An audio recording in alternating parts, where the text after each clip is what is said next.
Hi everyone, what's new and exciting? Welcome back to Miss Belinda Services. Thank you for tuning in once again.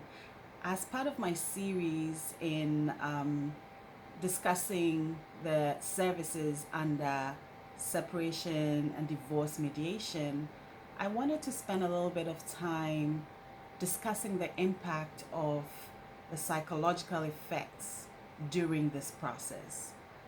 We've already established that when there is a breakdown in communication or when there's a breakdown in connection between people, when there is the process of separation or divorce, this is a very complex and emotional process. This is a fact and it's established.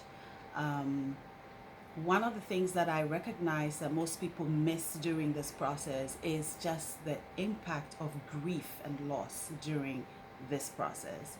So, today I wanted to talk a little bit about that and see how that can impact how we are showing up or how we are functioning. Having said that, um, most people are familiar with grieving as it's been developed by the Swiss American psychiatrist in 1969, Elizabeth Kubler-Ross. And this was um, as a result of her extensive work with terminally ill um, patients. And she came up with this theory, and since then, this theory has been expanded from the 5 stages that she developed to about 7 stages, and in some cases has been contracted to as little as 2 stages. That being said, um, grief and loss is inevitable, meaning that we're all going to experience it at some point or another in life, unfortunately.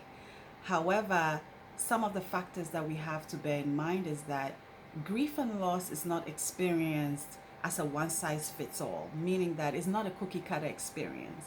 Everyone's experience is unique.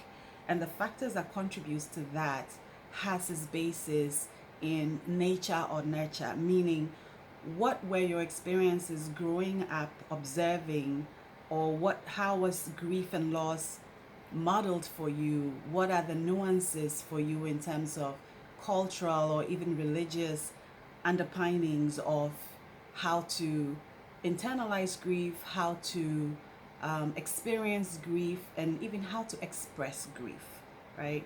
So it's a process that is limitless. No one has a limit on it, as in, no one can say your process of grief is going to be for this amount of time. And also, it's a process that cannot be rushed. Um, so, that being said, let's dig into the stages. The first stage that I want to talk about today is the stage that most people know as denial. The denial stage is a defense mechanism where an individual is trying to minimize or mitigate the intensity of the traumatic experience that they might be having. So, the emotions that are usually underlying denial is just doubt, this can't be happening, disbelief, I can't believe this is happening, and just basic shock, right? Another stage that comes up under the stages of grief is anger. Anger is also a masking emotion, because underlying anger could be a myriad of emotions, including pain, guilt, shame, resentment, hatred, you know, and just bitterness. So this is a stage in which people usually are having bouts of anxiety and fear, and yet because it's such a challenging stage, most people are not able to reach for the exact feeling or emotion. So it's usually masked by anger, because that's pretty more accessible to most people to just go into a space of anger. Another stage um, in the grief stages is that of bargaining. Now, bargaining, opposite to anger and denial, is a very vulnerable and helpless stage. Once again, most people do not have access to experiencing vulnerability. And in this stage, there's still, people are still in denial. People usually will try to negotiate. They negotiate with exes, they negotiate with the universe, they negotiate with God.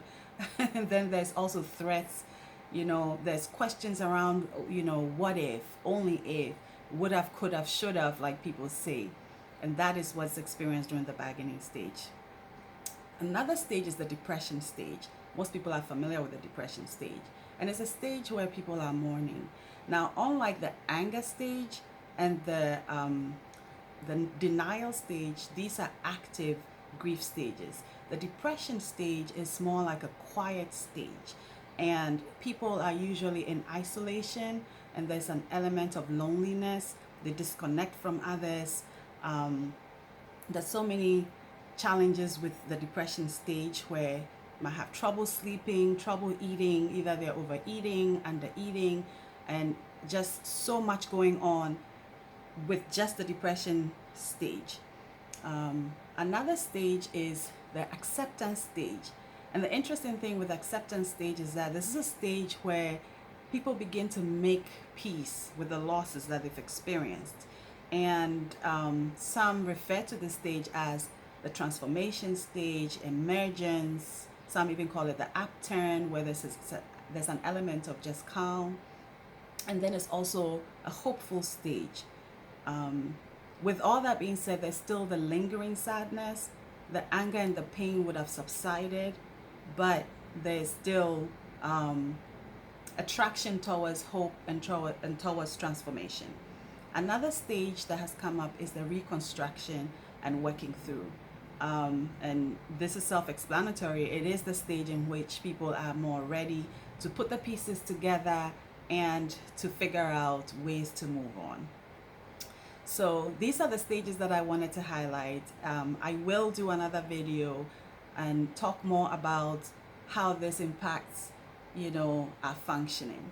So as usual, if you have any questions, feel free to reach out, Miss Belinda Services at gmail.com, and on any of the handles, Facebook or Instagram, at miss.belinda services. Once again, thank you so much for tuning in, and have a good one.